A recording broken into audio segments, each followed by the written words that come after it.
Sudah tahu belum kalau Bukit Sewu Sambang ini dulunya merupakan gunung purba bawah laut?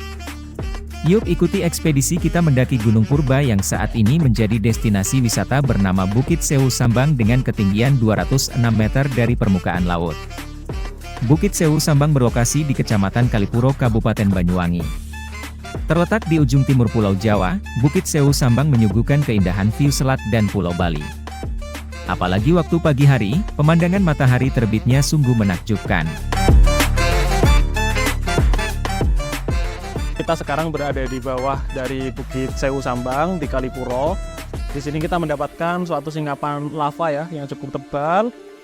Kemudian di sekitarnya ini ada bongkah-bongkah dari hasil erosi lava tersebut. Di bawah kita ini ada endapan lahar.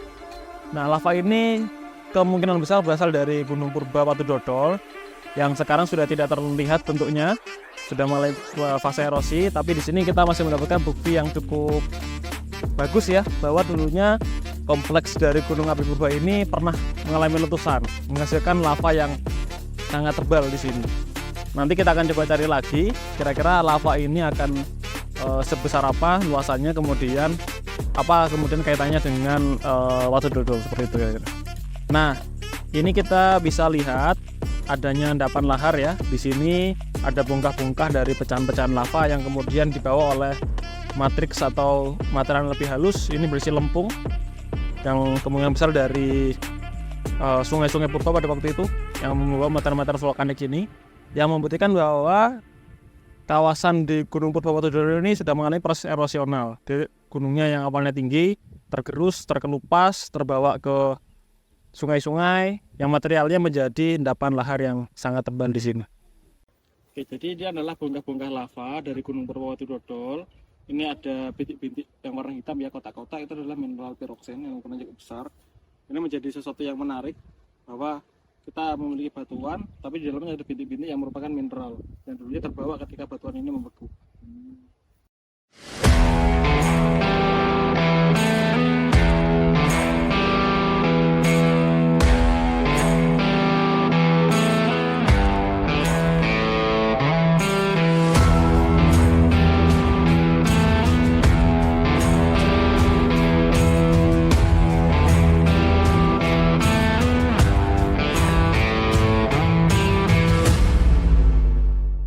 Oke, jadi sekarang kita berada di puncak dari Bukit Sewu Sambang. Di sini kita bisa melihat ke utara ada suatu punggungan ya yang terpisahkan oleh lembah di sini. Di situ terdapat lava yang cukup tebal yang kalau kita tarik itu merupakan bagian dari tubuh Gunung Watu Dodol Purba yang tidak ada di atas sana. Ini posisinya berada di bawah Gunung Merapi, pungguk-pungguk yang ada di atas sana. Jadi kalau kita coba lihat, Gunung Purba Watu Dodol ini berada lebih tua atau di bawahnya dari Gunung Merapi dan Kawah Ijen ada di barat kita. Sehingga alam yang sedikit ini yang kemudian hanya menjadi bukit sekarang, bukan gunung, tapi dulunya adalah suatu gua. Terus kita bisa lihat jejak erupsinya melalui bongkah-bongkah lava yang kita amati tadi. Dan di bukit ini pun masih terlihat lavanya. Ini merupakan kerangka dari Gunung Purba Watu Dodol. Kira-kira seperti itu.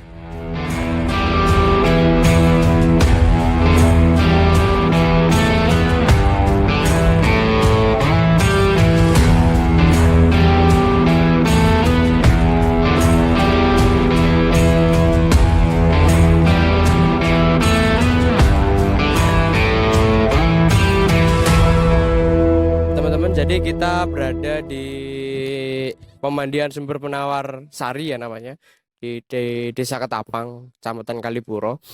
Setelah tadi di atas di daerah Sewu Sambang kita lihat beberapa daerah kering. Kenapa di sini banyak sumbernya?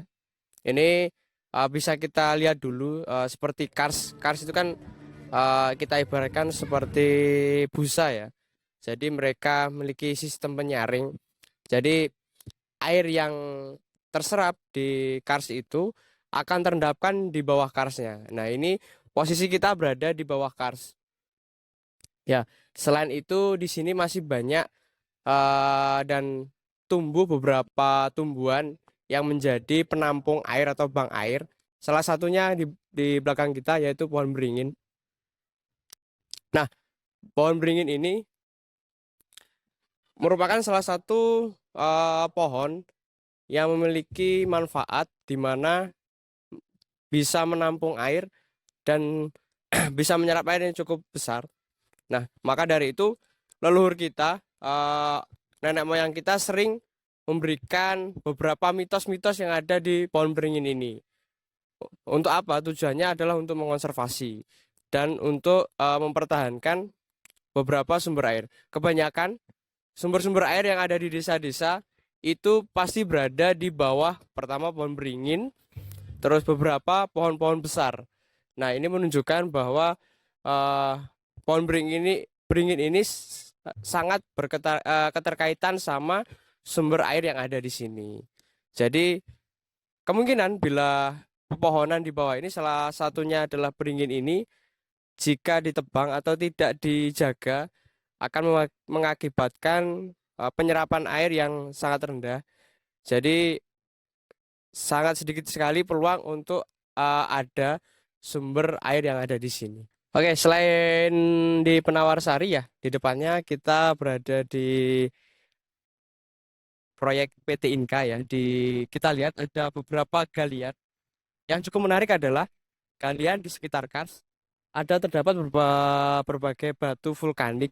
Nah, ini kenapa ini menunjukkan bahwa dulu ini adalah aliran sungai purba yang terpendam dan ini merupakan endapan-endapan sungai purba. Terus sedimen-sedimennya keangkat kembali karena ada beberapa galian yang ada di proyek ini. Nah, selain itu menunjukkan bahwa di atas terdapat ada ada sumber air yang cukup besar dulunya yang membuat ada produk yaitu sungai-sungai purba yang ada di sekitar sini. Nah, kemungkinan kalau kita bisa lihat di sini daerahnya cukup cekung ya, di daerah Penawarsari ini cukup ada cekungan. Ini memperkuat adanya sungai purba yang ada di sini.